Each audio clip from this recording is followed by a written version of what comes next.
কখনো কি হঠাৎ মনে হয়েছে যে মানুষটাকে ছাড়া বাঁচা যাবে না, তাকেই ছেড়ে দিতে ইচ্ছে করছে? যে চাকরিটা স্বপ্ন ছিল সেটা আর টানছে না, যে জিনিসগুলো একসময় প্রাণ ছিল সেগুলো আজ শূন্য হয়ে লাগছে। এই হঠাৎ সব ছেড়ে দেওয়ার ইচ্ছা বা না চাইতেও সব কিছু জীবন থেকে চলে যাওয়া, এই ভিতরের বিচ্ছিন্নতা, এটা হতাশা নয়, এটাই হচ্ছে কেতুর সিগন্যাল। আজ আমরা জানব কেতু কেন হঠাৎ মানুষকে সব কিছু ছাড়তে শেখায়। এটা কি কোনো ক্ষতি, নাকি আত্মার কোনো মুক্তির রাস্তা? কোন সময় কেতু সক্রিয় হয়, কেতু কাজ করলে জীবন কোন জায়গায় গিয়ে থেমে যায়? ট্রু সায়েন্টিফিক অ্যাস্ট্রোলজি ইউটিউব চ্যানেলে আপনাদের প্রত্যেককে ওয়েলকাম জানাচ্ছি। নতুন বন্ধু, পুরনো বন্ধু, পুরো ভিডিওটা কিন্তু দেখবেন। একটা শিক্ষামূলক ভিডিও হতে চলেছে। কেতু আসলে কে? দেখুন, আপনারা জানেন কেতু হচ্ছে চন্দ্রের দক্ষিণ নোড, অর্থাৎ সাউথ নোড হচ্ছে কেতু। এটি কোনো গ্রহ হিসেবে ধরবেন না, এটি হলো একটি সরলরেখার দুটি বিন্দু। হ্যাঁ, নর্থ নোড, সাউথ নোড, অর্থাৎ দুটি গ্রহণ বিন্দু। সাউথ নোড হচ্ছে আপনার কেতু, নর্থ নোড হচ্ছে রাহু। কিন্তু অ্যাস্ট্রোলজিতে এটি পূর্বজীবনের স্মৃতি বহনকারী, অর্থাৎ আপনার যে পূর্বজীবনের গল্প ছিল সেই জীবন থেকে আপনার স্মৃতিগুলোকে এই জীবনে নিয়ে আসে। জন্মছকে রাহু কি? আপনার এই জীবনে যেটা চাই, অদম্য ইচ্ছা, কিন্তু পূরণ হবে না। আর কেতু হচ্ছে কি? জীবনের যে স্তরগুলোতে অতীত জীবনে আপনি এক্সপিরিয়েন্স করে এসেছিলেন, এইখানে কেতু বসে সেই জায়গাগুলো থেকে আপনাকে ডিট্যাচ করায়। এই কারণেই কেতু বলে, এই অভিজ্ঞতা তোমার হয়ে গেছে, এবার ছেড়ে দেওয়ার সময়। কিন্তু কেতু কেন ছাড়তে শেখায়, এটাই হচ্ছে মেন কথা। দেখুন, কেতু কিন্তু রাহুর মতো অতৃপ্ত নয়। কেতু হচ্ছে কি? অতিভুক্ত। অর্থাৎ কি? আপনি যা পেয়েছেন বহু জন্ম জন্মান্তর ধরে, ধরুন প্রেম, ক্ষমতা, অর্থ, খ্যাতি, কেতু সেখানে আর আপনাকে কিন্তু এই জীবনে সাপোর্ট দেবে না। ধরুন অতীতের জীবনগুলোতে, এই জীবনটা আসার আগে আপনি প্রেম ভালো মতোই পেয়েছেন, ক্ষমতা পেয়েছেন, অর্থ অনেক উপার্জন করেছেন, ভালো সম্মান ছিল, আপনাকে সবাই চাইতো, আপনার খ্যাতি ছিল। কেতু এই জীবনে সেই জায়গাগুলোতেই বসলো। যেমন ধরুন, আপনি যখন এই জীবনে ভূমিষ্ঠ হলেন, তখন আপনার কেতু মনে করুন পঞ্চমভাবে বসলো। তার মানে বুঝতে হবে অতীত জীবনে প্রেমের এক্সপিরিয়েন্স আপনার হয়ে গেছে। বা বিবাহিত জীবনের ঘর, অর্থাৎ সপ্তমভাবে কারুর যদি কেতু থাকে, তাকে এটা বুঝতে হবে যে অতীত জীবনটায় সে কিন্তু তার এই এক্সপিরিয়েন্সটা ভালোভাবে করে এসেছে। এই জীবনে কেতু সপ্তমে বসে তাকে এটাই বোঝাতে চাইছে যে এই জীবনে তোমার এটার কিন্তু রিকোয়ারমেন্টস নেই। এবং অটোমেটিক লক্ষ্য করে দেখবেন, সপ্তমে কেতু থাকলে আইদার বিবাহ হবে না, আর না হলেও সেই সম্পর্ক কিন্তু টিকবে না। অনেক ক্ষেত্রে এটাও দেখা যায়, জাতক বা জাতিকার বিবাহ করার ইচ্ছেটাও চলে যায়, সামনে ভালো পার্টনার আছে, চাইলে অ্যাকসেপ্ট করলে সম্পর্ক হয়তো দাঁড়িয়ে যেত, কিন্তু কেতু সেটি কিন্তু হতে দেবে না, কারণ অতীত জীবনে তার এই এক্সপিরিয়েন্সটা হয়ে গেছে। দ্বিতীয় যে কারণ, কেতু হচ্ছে আত্মার গ্রহ। এটা আপনাকে বাইরে থেকে ভেতরের দিকে কিন্তু ফেরায়।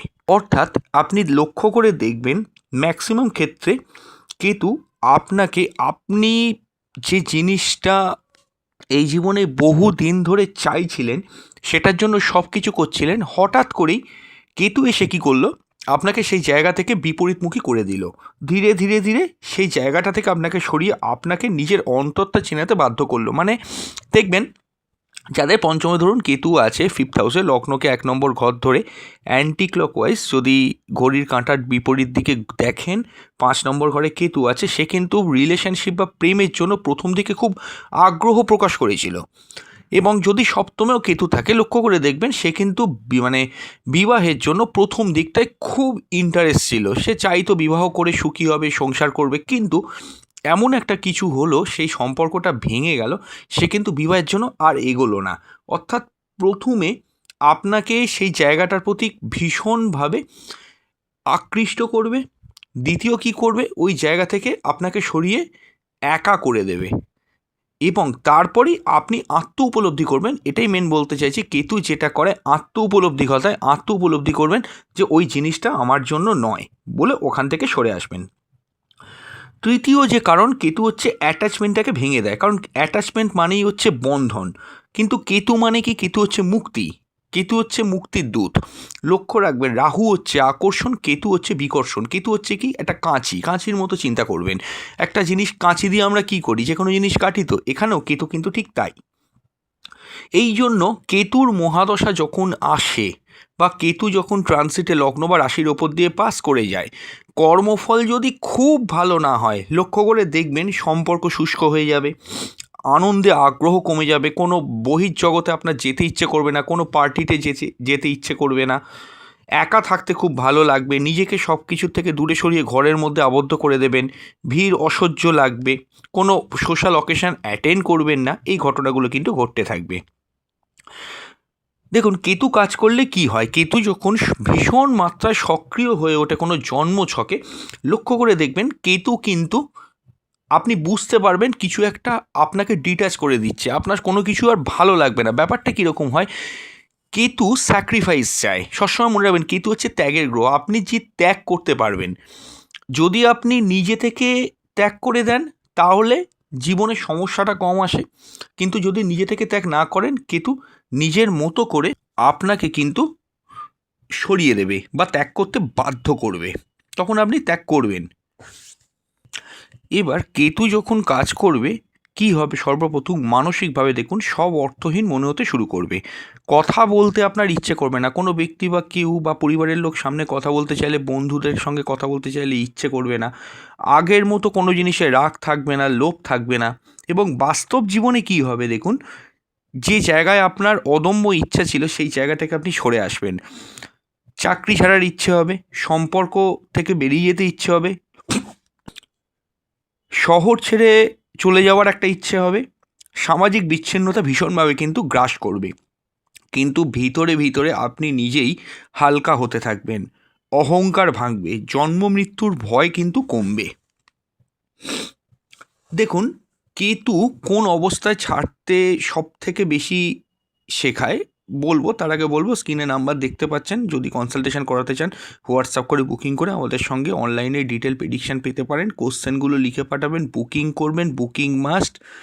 এবং অবশ্যই অবশ্যই কিন্তু এটা মনে রেখে দেবেন যে একদিন সময় দেবেন বা দুদিন সময় দেবেন, তারপর আমরা কিন্তু ওভার দ্য ফোন কনসালটেশন করে দেবো, এবং আমরাও যেগুলো মনে করব আপনার প্রশ্নের বাইরে বলা উচিত সেগুলোকেও কিন্তু বলে দেবো।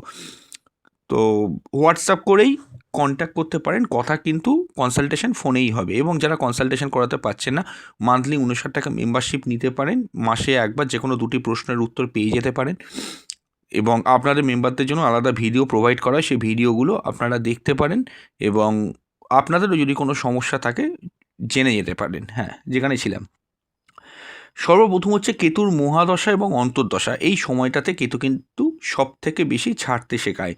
কেতু দ্বাদশ ঘরে, অষ্টম ঘরে যদি থাকে, চতুর্থ ঘরে, পঞ্চম ঘরে থাকে বা ষষ্ঠ ঘরে থাকে, কেতু চন্দ্র বা লগ্নের সঙ্গে যুক্ত হলে কেতু কিন্তু অবশ্যই আপনাকে সবচেয়ে বেশি কিন্তু ছাড়তে শেখাবে, এটা কিন্তু মনে রাখবেন। এরপর হচ্ছে শনি কেতু যোগও যদি কোনো জন্মছকে থাকে, সেখানেও কিন্তু খুব ডেঞ্জারাস ফল দেয়। কেতু মঙ্গল যদি যোগ থাকে তাহলেও কিন্তু এটা প্রযোজ্য, একটা সার্টেন জায়গা আপনাকে কিন্তু ছাড়তে হবে। এই সময় হঠাৎ মানুষ সংসার ছাড়বে, আধ্যাত্মিক পথে যাবে, নির্জনতা বেছে নেবে। দেখবেন কেতুচন্দ্র একসঙ্গে আছে, মানসিকভাবে বিচ্ছিন্ন হয়ে গেছে সবার থেকে। লক্ষ্য করে দেখবেন এই জিনিসটা হয়, কেউ মন বোঝে না। অনেক ব্যক্তি তো বলে যে আমার মনটা কেউ বুঝলো না, এরম তো বলে, তার মানেটা কি? সে ব্যক্তি সবার মন বুঝছে কিন্তু তাকে কেউ বুঝতে পারছে না। এটা কিন্তু হয় কেতুচন্দ্রর কারণে। আচ্ছা, কেতু কি ক্ষতিকর? খুব ইন্টারেস্টিং একটা কথা, কারণ কেতু কেতু নিয়ে অনেক কথা হচ্ছে। তো কেতু কি ক্ষতিকর? না, কখনোই কেতু ক্ষতিকর নয়। আলটিমেটলি কেতু বেদনাদায়ক কিন্তু মুক্তিদায়ক। আলটিমেট যদি আপনি মোক্ষ বা মুক্তি চান, কেতু কিন্তু আপনার মুক্তি ঘটাবে। কেতু যখন সক্রিয় হবে তখন আপনি কি করবেন? আপনি যদি বুঝতে পারেন আপনার জীবনে কেতু মারাত্মকভাবে সক্রিয় হয়ে উঠেছে, ঠিক সেই মুহূর্তে আপনার কিন্তু মেডিটেশন বা ধ্যান করা খুব জরুরি। নির্জনে একাকী সময় কাটাবার চেষ্টা করবেন। আপনার যদি কোনো জিনিসে অহংকার থাকে, সেই অহংকারের জায়গাটাকে কিন্তু সরিয়ে ফেলবেন। খুব অ্যাটাচমেন্ট আছে কোনো কিছুর প্রতি, আপনি নিজে থেকেই সেটাকে কিন্তু ছেড়ে দিন। জোর করে কিন্তু ধরার চেষ্টা করবেন না। দান করার চেষ্টা করুন, কোনো কম্বল, কালো তিল বা ছাতা। গণেশ পুজো করার চেষ্টা করুন, গণেশ পুজো করলেও কেতু কিন্তু শান্ত হয়ে যায়। কিন্তু যেটা করবেন না বা যেগুলি করবেন না সেগুলি হলো জোর করে কোনো কিছুকে আঁকড়ে ধরা যে এটা আমার চাই, এই গাড়িটা আমার চাই, এই ব্যক্তিটিকে আমার চাই, একেই আমি বিবাহ করব, এই জায়গায় গিয়ে আমি থাকবো, আমি দেশ ছেড়ে বিদেশে থাকবো, এগুলো কিন্তু করতে যাবেন না। যেটাই আপনি অতিরিক্ত মাত্রায় অ্যাট্রাক্ট করবেন বা আপনার জীবনের সঙ্গে জড়িয়ে ফেলতে চাইবেন, কেতু কিন্তু সেখানেই আপনাকে সমস্যার মধ্যে ফেলবে। এইটা মনে রাখবেন। যদি নিজে থেকে স্যাক্রিফাইস করে দেন তাহলে কিন্তু কেতু আর আপনার ওপর হাবি হতে পারবে না। কোনো নেশা করবেন না, কোনো জায়গা থেকে পালিয়ে বাঁচার চেষ্টা করবেন না। কেতুর দশা যদি চলে, ভালো করে শুনে রাখুন, কোনো কিছু থেকে কিন্তু পালিয়ে যাওয়ার চেষ্টা করবেন না, সেই ফলটাকে কিন্তু ফেস করার চেষ্টা করুন। রিসার্চ করে দেখা গেছে কেতুর দশায় কষ্টটাকে যদি আপনি নিজে থেকে ভোগ করেন, কেতুর মহাদশা বা কেতুর প্রবলেম শেষ হওয়ার আগেই কেতু কিন্তু অনেক হালকা হয়ে যায়। কিন্তু আপনি যদি কেতুর ফলটার থেকে পালাবার চেষ্টা করেন তাহলে কিন্তু আপনি বিপদে পড়বেন। হ্যাঁ, অবশ্যই কিন্তু নিজের ভুলগুলোকে আইডেন্টিফাই করার চেষ্টা করুন।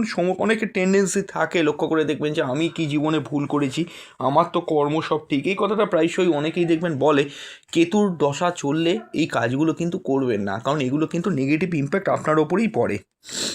কেতু জীবনের কিছু কেড়ে নেয় না, কেতু শুধু সেই জিনিসগুলোকে ছাড়ায় যেগুলো আপনি মনে করেছিলেন যে এগুলো আমারই ছিল, এগুলি আমার জন্য, কিন্তু আলটিমেটলি সেটা নয়। যেদিন কেতু বুঝিয়ে দিতে পারবে আপনাকে যে সেই জিনিসগুলো আপনার জন্য নয়, বা আপনিও নিজে বুঝে যাবেন কেতু কী করতে চাইছে, সেদিন শূন্যতা আর ভয় হবে না, শূন্যতায় কিন্তু শান্তি দেবে। লক্ষ্য করবেন কেতুর মহাদশার পারেই, মানে ঠিক যখন শেষ হয় তারপরেই কিন্তু ভেনাস অর্থাৎ শুক্রের মহাদশা আসে। কেন? কারণ কেতু অন্ধকার, কেতু হচ্ছে কি একটা বিচ্ছেদ, কেতু হচ্ছে ডিট্যাচমেন্ট, কেতু হচ্ছে কাঁচি। এই দশাগুলো খারাপ জায়গাটা পেরিয়ে যাওয়ার পরেই কিন্তু ভেনাসের দশায় মানুষ অনেক উন্নতি করে। উন্নতিটা কেন করে জানেন তো? কেতুর পরে শুক্র আসে। কেতু সমস্যা দিয়ে আপনাকে পরিপূর্ণরূপে মুক্তি দিয়ে দেওয়ার পর কিন্তু শুক্র আসে, এবং সেইখানেই কিন্তু আপনি বেটারমেন্ট পান, কারণ আপনি কেতুর থেকে শিক্ষা পেয়ে গেছেন। শুক্রের দশায় সেই ভুলগুলো আর করবেন না, এবং শুক্র নৈসর্গিক শুভগ্রহ হয়, সেখান থেকে আপনার কিন্তু বেনিফিট হয়। তো এই জায়গাগুলোকে কিন্তু বুঝতে হবে। নিচে আমি কিছু স্টোনের লিঙ্ক দিয়ে দিচ্ছি, আপনারা অনেকেই জানতে চান যে ক্যাটসাই বলুন বা নীলা বলুন কীরকম কী হয় না হয়, কত টাকা প্রাইস হতে পারে, বেসিক একটা আইডিয়া চান, তা আমি নিচের দিয়ে দিচ্ছি। আপনারা চাইলে সেখান থেকেও ক্লিক করে দেখে নিতে পারেন, এবং ভিডিওটা ক্লিক করলে নিচে বাঁ দিকে সে প্রোডাক্টের লিঙ্ক পাবেন। এবং ভিডিওটা যারা পুরো শুনলেন, ভালো লাগলে অবশ্যই কিন্তু নিচের কমেন্ট বক্সে জানিয়ে যাবেন আপনার কিন্তু কোন ঘরে, কমেন্টে লিখে দিন, এবং সাবস্ক্রাইব করে অল নোটিফিকেশন বেলটি কিন্তু প্রেস করে দেবেন। নমস্কার।